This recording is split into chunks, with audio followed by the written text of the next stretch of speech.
Hello, today I will teach question number 6 from R.D. Sharma book, exercise 6.2.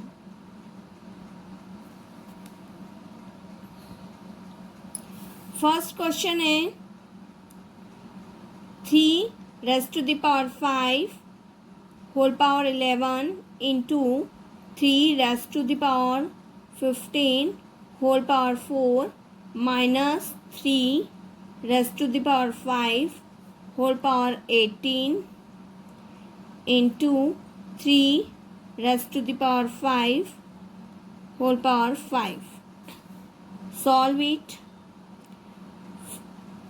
x की power m whole power n होता है तो दोनों की पावर मल्टीप्लाई हो जाती है, तो 3 raise to the power 5 into 11 into 3 raise to the power 15 into 4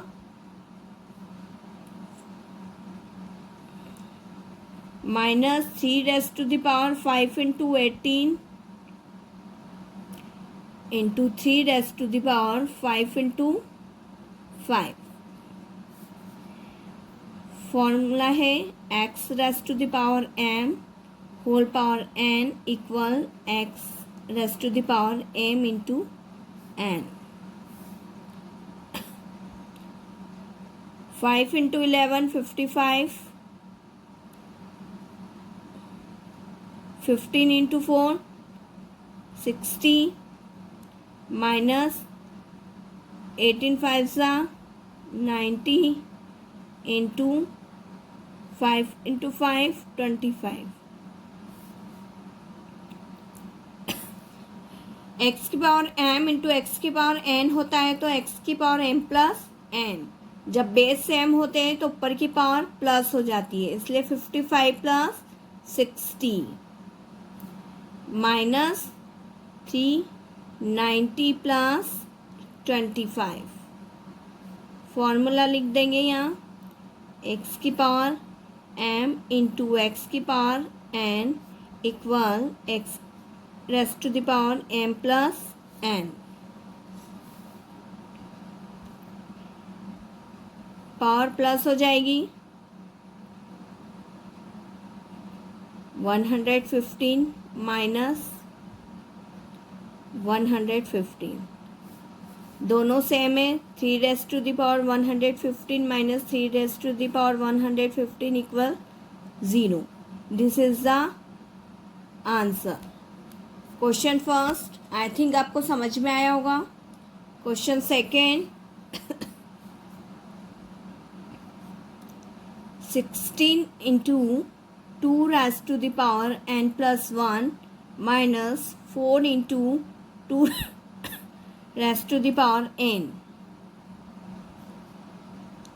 16 into 2 raise to the power 2n plus 2 minus 2 raise to the power 2 raise to the power n plus 2. Solve it. 16 को भी हम 2 की power के रूप में लिख लेंगे. 2 raise to the power 4 into 2 raise to the power n plus 1 minus 2 raise to the power 2 into 2 raise to the power n. 2 raise to the power 4 into 2 raise to the power n plus 2 minus 2 into 2 raise to the power n plus 2.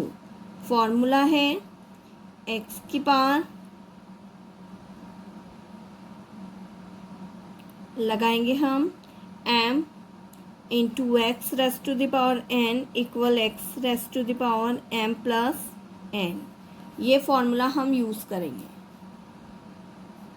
2 raise to the power 4 और 2 raise to the power n plus 1, तो ये plus हो जाएंगे.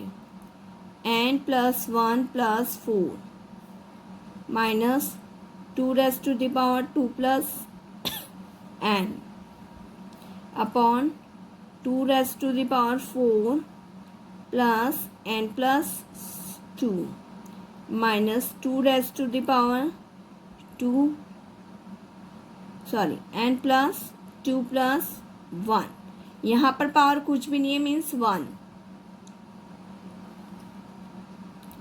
तो 2 raise to the power n plus 5 minus 2 raise to the power n plus 2 2 raise to the power n plus 6 minus 2 raise to the power n plus 3। अब इधर 2 raise to the power n plus 5 है, यहाँ n plus 2 है, तो हम 2 raise to the power n plus 2 को common निकाल लेंगे। अंदर बचेगा, यहाँ बच जाएगा 2 raise to the power n plus 3 minus 1। इधर से ये बाहर हो गया, इसलिए यहाँ 1 बचेगा।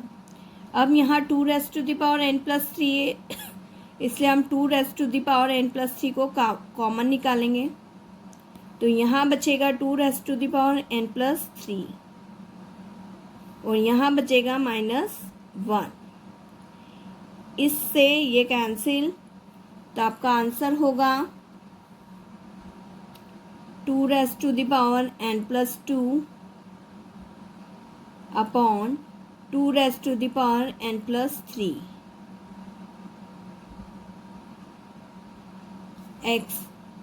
x की power m divided by x की पावर n, तो ये हो जाएगी माइनस में 2 raise to the power n plus 2 and then ये माइनस में हो जाएंगे माइनस n माइनस 3, n से n cancel, 2 raise to the power minus 3 और 2 प्लस माइनस माइनस, तो 3 में से 2 माइनस हुए तो 1 और पावर साइन आएगा माइनस का, क्योंकि माइनस का नंबर बड़ा है। अब हम इसे रेसिप्रोकल में कर देंगे क्योंकि पावर माइनस में आई है, तो 1/2। This is the answer.